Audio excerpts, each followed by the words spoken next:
హల్లెలూయా. దేవుని పరిశుద్ధ నామానికి స్తోత్రం కలుగునుగాక. ఈ మంచి ఉదయకాల సమయం దేవుని మాటలు వింటున్న మీ అందరికీ కూడా నా హృదయపూర్వకమైనటువంటి వందనాలు. ఎలా ఉన్నారు? మీరు, మీ కుటుంబాలు, మీ బిడ్డలు క్షేమంగా ఉన్నారా? దేవుని మహాకృప మీకు, మీ కుటుంబాలకి తోడయ్యుండును గాక. ఆమేన్. పరిశుద్ధ గ్రంథంలో నుండి ఒక వాక్యాన్ని మనం చదువుకుందాం. చూడండి, కొరింథీయులకు రాసినటువంటి 2వ పత్రిక, అపోస్తులైనటువంటి పౌలు గారు కొరింథీయులకు రాసినటువంటి 2వ పత్రిక 13వ అధ్యాయం 11వ వచనం 3వ లైన్ మనం చదువుకుందాం. సమాధానముగా ఉండుడి, ప్రేమ సమాధానములకు కర్తయగు దేవుడు మీకు తోడయ్యుండును. హల్లెలూయా.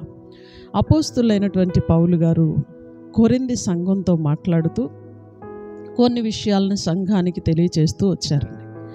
అవేంటి అంటే, మనం ధ్యానం చేస్తూ వస్తున్నాం, సంతోషంగా ఉండండి, ఏక మనస్సు గలవారై ఉండండి, ఆదరణ కలిగి ఉండండి అని చాలా విషయాలను మనం ధ్యానం చేసుకుంటూ వచ్చామండి. ఈ 3వ లైన్లోకి వచ్చేసరికి ఆయన ఏమంటున్నారయ్యా అంటే, సమాధానముగా ఉండండి, ప్రేమ సమాధానములకు కర్తయగు దేవుడు మీకు తోడయ్యుండును గాక. ఆమేన్. పరిశుద్ధ గ్రంథంలో పౌలు గారు కొరింథీ సంఘానికి ఈ విషయాన్ని తెలియచేస్తూ ఉన్నారు. ఏంటయ్యా అంటే, సమాధానముగా ఉండండి. ఈ రోజున మనం చూస్తే చాలా సంఘాలలో సమాధానం లేదండి, సమాధానం లేదు, ఏక మనస్సు లేదండి, ఐక్యత లేదు, ప్రార్థనా జీవితాలు లేవండి. ఈరోజు చాలా కుటుంబాలను కూడా మనం చూస్తే కుటుంబాల్లో కూడా సమాధానం లేదు. అత్తాకోడళ్ళ మధ్య సమాధానం లేదు, భార్య భర్తల మధ్య సమాధానం లేదు, తల్లి బిడ్డల మధ్య సమాధానం లేదు, అన్నిటికీ మించి ఇరుగు పొరుగు వారి దగ్గర కూడా సమాధానం లేదండి. చాలామందిని మనం చూస్తే వాళ్ళు ఎక్కడుంటే అక్కడ సమాధానం ఎగిరిపోతుందండి, వాళ్ళు ఎక్కడుంటే అక్కడ సమాధానం ఎగిరిపోతండి. ఇంకో విషయం ఏంటంటే, ఎవరైనా వీళ్ళతో కలిసి సమాధానంగా ఉంటే ఆ సమాధానాన్ని కూడా పోగొట్టడానికి చూస్తారు కొందరండి. ఇలాగ మనం చూసుకుంటా పోతే ఏ మనిషి ద్వారా కూడా ఈ కుటుంబాల్లో సమాధానం కలగదండి. మరి మనకు సమాధానం ఎలా కలిగిద్ది అంటే, బైబిల్ మనకి ఏమని తెలియచేస్తూ ఉందంటే, మీకు సమాధానం కలగాలంటే మీరు దేవునితో సహవాసము చేయాలండి. చూడండి, యోబు గ్రంథాన్ని మనం చూస్తే 2వ అధ్యాయం, యోబు గ్రంథం 2వ అధ్యాయం, సమాధానం ఎలా వచ్చిందో యోబు భక్తుడి ద్వారా, ఎలీఫజ్ అనే వ్యక్తి ద్వారా పరిశుద్ధాత్ముడు మనకు తెలియచేశారు. చూడండి, యోబు గ్రంథం 22వ అధ్యాయం 21వ వచనాన్ని గనక మనం చూస్తే, ఆయనతో సహవాసము చేసిన ఎడల నీకు సమాధానము కలుగును. హల్లెలూయా. అలాగున నీకు మేలు కలుగును. చూడండి, సమాధానంగా ఉండాలి అంటే ప్రతి వ్యక్తి కూడా దేవునితో సహవాసం చేయాలి. ఏ వ్యక్తి అయితే దేవునితో సహవాసం చేస్తాడో ఆ వ్యక్తి కుటుంబం సమాధానంగా ఉంటుందండి. చూడండి, కొంతమంది ప్రార్థనకు వస్తూనే ఉంటారు, కానీ ఇంట్లో ఏమాత్రం సమాధానం ఉండదండి. ఒక్కొక్క ఫ్యామిలీని కనుక మనం చూస్తే ఒక్కొక్క వ్యక్తి అంటూ ఉంటుంది, 40 రోజులు ఉపవాసం ఉండి ప్రార్థన చేసుకుంటున్నారు, వరుసన మందిరానికి వస్తున్నారు. నేను ఏదో ఒక రోజు అడిగాను, అమ్మా నీ భర్త బాగున్నాడా, నీ కుటుంబం ఎలా ఉంది అని అడిగితే ఆ తల్లి చెప్తుంది, ఆయన నేను మాట్లాడుకోక ఇప్పటికి 20 రోజులైంది అని. అంటే చూడండి, కొంతమందిని మనం చూస్తే ఒకే ఇంట్లో ఉంటారు, ఒకే చోట కలిసి ఉంటారు, కానీ వాళ్ళు పలుక్కోక 10 రోజులు, 20 రోజులు, నెల రోజులు, 40 రోజులు ఉన్న వాళ్ళు కూడా ఉన్నారు. ఇంకో గొప్ప విషయం చెప్పాలి అంటే, సంవత్సరాల తరబడి మాట్లాడుకోకుండా ఉండేవాళ్ళు కూడా ఉన్నారండి. ఈ బోధించే క్రమంలో మనం చూస్తే చాలామంది సేవకులు కూడా భార్య భర్తలు మాట్లాడుకోనోళ్ళు ఉన్నారండి. భార్య అన్నం తినకుండా పడుకుంటే భర్త పలకరించడట. మరి ఇంకేం సేవో ఇంకేం చేస్తున్నారో మాకు తెలియదండి. అవి వింటుంటేనే మాకు ఆశ్చర్యంగా ఉంటుంది. పిల్లలు అన్నం తినకుండా పడుకుంటే పట్టించుకోడంట భర్త, ఆయన దారి ఆయనే చూసుకుంటాడు. పాప మీ భార్య పిల్లల ద్వారా వీళ్ళే చూసుకోవాలి. చాలామంది ఫ్యామిలీస్లో ఇలాగే ఉన్నారండి. బోధించే బోధకులు ఇలాగే ఉన్నారు, సంఘంలో వాక్యం వినే విశ్వాసులు ఇలాగే ఉన్నారు, అసలు వాక్యమే తెలియకుండా బ్రతుకుతున్న అన్యజనులు కూడా అలాగే ఉన్నారండి. చాలా కుటుంబాల్లో ప్రేమలు లేవు, సమాధానము లేదు, ఐక్యత లేదు, ఏక మనస్సు లేదు, అంత సంతోషం ఎగిరిపోయింది. కారణం ఏంటయ్యా అంటే ఒకే ఒక కారణం అండి, వాళ్ళకి దేవునితో సహవాసం లేదు. మందిరంలో ఉంటే దేవునితో సహవాసం చేసినట్ట కాదండి. బైబిల్ పట్టుకొని మందిరానికి వస్తే దేవునితో సహవాసం చేసినట్ట కాదండి. ఆయనతో ప్రతి సమయం సహవాసం చేయాలి. చూడండి, ఇద్దరు ప్రేమికులను గనక మనం చూస్తే వాళ్ళు ఎక్కడ చూసినా వాళ్ళే ఉంటారు. అదివరకంటే ఆ రోజుల్లో చక్కగా పార్కుకి వెళ్ళి మాట్లాడుకునేవాళ్ళు. ఈ సెల్ ఫోన్లు ఇవన్నీ కూడా లేనప్పుడు పార్కులకు వెళ్ళి, సినిమాలకు వెళ్ళి కలిసి కూర్చొని కలిసి మాట్లాడుకొని ఎక్కువ సహవాసం చేసేవాళ్ళని. ఇప్పుడు అంత పని లేదండి.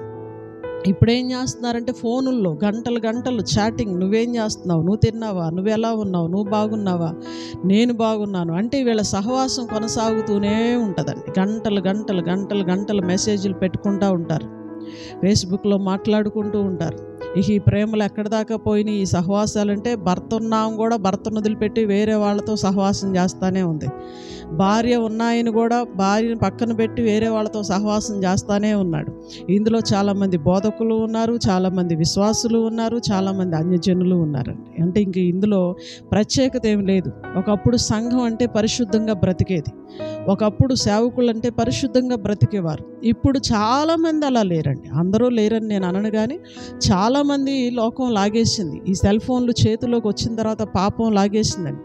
ఈ ఫోనులతో సహవాసం చేస్తూ చేస్తూ చేస్తూ ఒక రోజుకి భార్యతో పిల్లలతో కూడా సహవాసాలు మానుకున్న వాళ్ళు ఉన్నారు. మా నాన్నగారు నాతో మాట్లాడకుండా ఫోన్తోనే సరిపెడుతున్నారు అని ఏడ్చే పిల్లల్ని నేను అందరినూ చూశానండి. మా అమ్మ మమ్మల్ని పట్టించుకోకుండా ఫోన్లోనే గడుపుతుంది అనుకున్న పిల్లల్ని కూడా నేను చాలామందిని చూశానండి. అలాగే మనం చూస్తే సమాధానం అనేది ఎగిరిపోయింది. అందుకు 90% ఇప్పుడు ఫోనే కారణం అండి. చూడండి, చాలామంది పాపంలో పడిపోవటానికి కారణం కూడా ఈ సెల్ ఫోనేనండి. ఈ సెల్ ఫోన్లో మంచి ఉంది, చెడు ఉందండి. మంచి 10% ఉంటే చెడు 90% ఉందండి. ఈరోజు ఆ చెడునే ఎక్కువ మంది ప్రజలు వింటున్నారు, చూస్తున్నారు, అందులో పడి కొట్టుకులాడుతున్నారు. ఈరోజు చాలామంది విశ్వాసంలో భ్రష్టులైపోవటానికి కారణం కూడా ఈ పాపమేనండి. ఎంతోమంది పాడైపోతూ ఉన్నారు. ఈ ఉదయకాల సమయం దేవుని మాటలు వింటున్న ప్రియ సహోదరుడా, నీకు ఒక మాట నేను చెప్పనా? ప్రియ సహోదరి, ఒక మాట నేను నీకు చెప్పనా? నువ్వు దేవునితో సహవాసం చేస్తే మీ ఇంట్లో ఉన్న అసమాధానం ఎగిరిపోతుంది. ఆయన నీ కుటుంబానికి సమాధానం ఇస్తాడు. ఎందుకు నువ్వు అంత గట్టిగా చెప్తున్నావు అమ్మా అంటే, యెషయా గ్రంథంలో ఒక అమూల్యమైన వాగ్దానం ఆయన గురించి వ్రాయబడి ఉంది. ఏలయనగా మనకు శిశువు పుట్టును, ఆశ్చర్యకరుడు, ఆలోచనకర్త, సమాధానకర్తయగు అధిపతి అని అతనికి పేరు పెట్టబడును అని రాసి ఉంటుంది. సమాధానానికి కర్త ఆయనే, అధిపతి ఆయనే. నీకు సమాధానం కావాలంటే యేసు ప్రభువా నా కుటుంబానికి సమాధానం దయచేయని గనక నువ్వు అడిగితే ఖచ్చితంగా నేను ఆరాధిస్తున్న నా ప్రభు అయిన యేసు క్రీస్తు నీకు సమాధానం ఇవ్వగలడు. ఎందుకంటే ఆ సమాధానానికి కర్త ఆయనే, సమాధానానికి అధిపతి ఆయనే. ఎంతోమంది అసమాధానాలతో ఇక చచ్చిపోదాం అనుకున్న స్థితిలో యేసయ్యని నమ్ముకొని ఆయన పాదాల దగ్గరకు వచ్చి మొరపెట్టుకొని సమాధానం పొందిన వాళ్ళు ఎందరో నాకు తెలుసు. దేవునికి స్తోత్రం చెల్లిద్దామండి. ఒకప్పుడు కుటుంబ సమస్యలతో కొట్టబడుతున్న వాళ్ళు యేసు ప్రభువుని నమ్ముకొని సమాధానకర్త నా కుటుంబానికి సమాధానం దయచేయమంటే యేసయ్య సమాధానం ఇచ్చాడు. యేసుక్రీస్తు ప్రభువారు నీ కుటుంబానికి సమాధానం ఇస్తాడు, నీ కుటుంబానికి క్షేమం ఇస్తాడు, నీ మనస్సుకు నెమ్మదినిస్తాడు. ఆయన దగ్గర సంతోష సమాధానాలు ఉన్నాయి. నువ్వు ఆయన ఆశ్రయిస్తే చాలు, ఖచ్చితంగా ఆయన నీకు సమాధానం ఇస్తాడు. ఆయన ఇచ్చే సమాధానం మీకు కలుగునుగాక. ఇంకొక అమూల్యమైన మాటను కూడా మనం చదువుకుందామండి. యోహాను సువార్త 14వ అధ్యాయంలో యేసు ప్రభువారే ప్రత్యక్షంగా ఆయన నోటితో పలికిన అమూల్యమైన మాట 27వ వచనం. యోహాను సువార్త 14వ అధ్యాయం 27వ వచనం. శాంతిని మీకు అనుగ్రహించి వెళ్ళుచున్నాను, నా శాంతిని మీకు అనుగ్రహించుచున్నాను. లోకం ఇచ్చినట్టుగా నేను మీకు అనుగ్రహించటలేదు. మీ హృదయములను కలవరపడనీయకుడి, వెరవనీయకుడి. దేవునికి స్తోత్రం చెల్లిద్దామండి. హల్లెలూయా. యేసు ప్రభువారు ఆరోహణమై తిరిగి తండ్రి దగ్గరికి వెళ్ళేటప్పుడు, ఆయన పునరుద్ధానుడై లేచిన తర్వాత తిరిగి తండ్రి దగ్గరికి ఆయన వెళ్ళేటప్పుడు ఆయన శిష్యులతోనూ సంఘంతోనూ తెలియచేస్తున్నటువంటి మాట ఏంటంటే, నేను వెళతాను, ఆదరణకర్తగా పరిశుద్ధాత్మను మీ దగ్గరకు పంపిస్తాను. నేను వెళ్ళేటప్పుడు శాంతిని మీకు అనుగ్రహించి వెళుచున్నాను. నా శాంతిని మీకు అనుగ్రహిస్తున్నాను. శాంతి అన్న దగ్గర ఫుట్ నోట్లో ఏమని రాయబడి ఉందంటే 3 అని అంకేసి, సమాధానాన్ని మీకు అనుగ్రహించి వెళుతున్నాను. నా సమాధానాన్ని మీకు అనుగ్రహించి వెళుతున్నాను. అది లోకం ఇచ్చినట్టుగా కాదు. చూడండి, చాలామంది మనుషులు మాట్లాడినప్పుడు మన మనసుకు కొంచెం నెమ్మది కలిగింది. ఆ తర్వాత వాళ్ళు వెళ్ళిపోయిన తర్వాత మరలా మన హృదయంలో వేదన, అసమాధానాలు మామూలుగానే ఉంటాయండి. లోకంలో చాలాసార్లు మనకు సమాధానం కలిగినట్టే ఉంటుంది, కానీ 5-10 నిమిషాల్లో మళ్ళీ అది ఆవిరైపోతుందండి. అలా లోకం ఇచ్చినట్టుగా కాదు. నా శాంతిని నేను మీకు అనుగ్రహిస్తున్నాను. మీరు కలవరపడొద్దు, అంటే భయపడొద్దు, వెరవవద్దు, వేదన చెందొద్దు, కలవరపడొద్దు, భయపడొద్దు. నా శాంతిని మీకు ఇస్తాను అని ప్రభు చెప్పాడు. దేవుడిచ్చే సమాధానం మీ కుటుంబాలను ఏలుబడి చెయ్యునుగాక. ఆయన సమాధానకర్త అయిన దేవుడు. ఆయన పాదాలు పట్టుకొని, ప్రభువా నా కుటుంబానికి సమాధానం ఇవ్వు అని దేవుని మాటలు వింటున్న ఏ వ్యక్తి అయినా సరే, నువ్వు ఎలాంటి పరిస్థితుల్లో కృంగిపోతున్నా సరే, బలహీనతలతో నువ్వు కొట్టబడుతున్నా సరే, అవమానాలతో నువ్వు కొట్టబడుతున్నా సరే, నిందలతో నువ్వు కొట్టబడుతున్నా సరే, ఎవరు ఆదరించలేని పరిస్థితిలో నువ్వు ఉన్నా సరే, యేసు ప్రభువా నా కుటుంబానికి సమాధానం ఇవ్వు అని గనక నువ్వు అడగగలిగితే, సమాధానకర్త అయిన దేవుడు ఖచ్చితంగా నీ కుటుంబానికి, నీ మనస్సుకి, నీ హృదయానికి సమాధానాన్ని ఇస్తాడు. కలవరంతో నిండిపోతున్నావా? బైబిల్ చెప్తుంది, మీ హృదయాలను కలవరపడనివ్వకండి. రేపేం జరిగిద్దో అని అసమాధానంతో వేదన పడుతూ ఉన్నావా? దేవుడు చెప్తున్నాడు, మీరు వెరవకండి, నా శాంతిని మీకు అనుగ్రహిస్తాను అని. దేవుడిచ్చే సమాధానం మీ కుటుంబాలను ఏలుబడి చెయ్యునుగాక.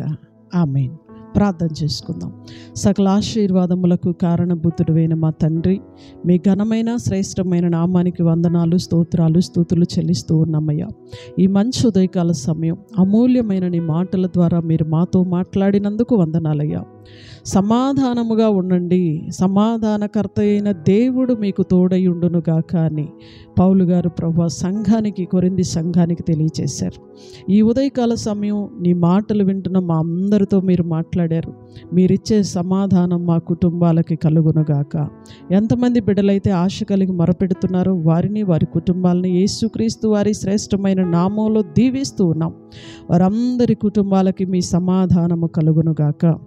ఈ సమాధానం ఎలా వచ్చిద్దో మీరు మాతో మాట్లాడారయ్యా. మీతో సహవాసం చేస్తే మాకు సమాధానం వచ్చిద్దని నాయన, మీ ద్వారానే మాకు సమాధానం కలిగిద్దని లేఖనాల్లో నుండి అనేక విషయాలు మాకు తెలియజేస్తూ వచ్చారు.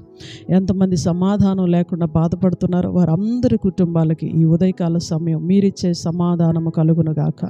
మీరిచ్చే ఐక్యత వారి కుటుంబాలను ఏలుబడి చేయునుగాక. అట్టి విశ్వాసాన్ని, భక్తి జీవితాన్ని అందరికీ మీరు దయచేయండి. ఈ వాక్యపు వెలుగులో ప్రతి బిడ్డ ఆదరించబడునుగాక.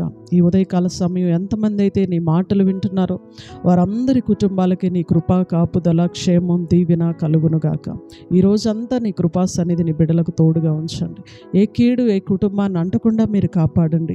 ఏ దుష్టుడికి, దుష్ట శక్తులకి ఎవరి మీద అధికారం లేకుండా మీరు కాపాడండి.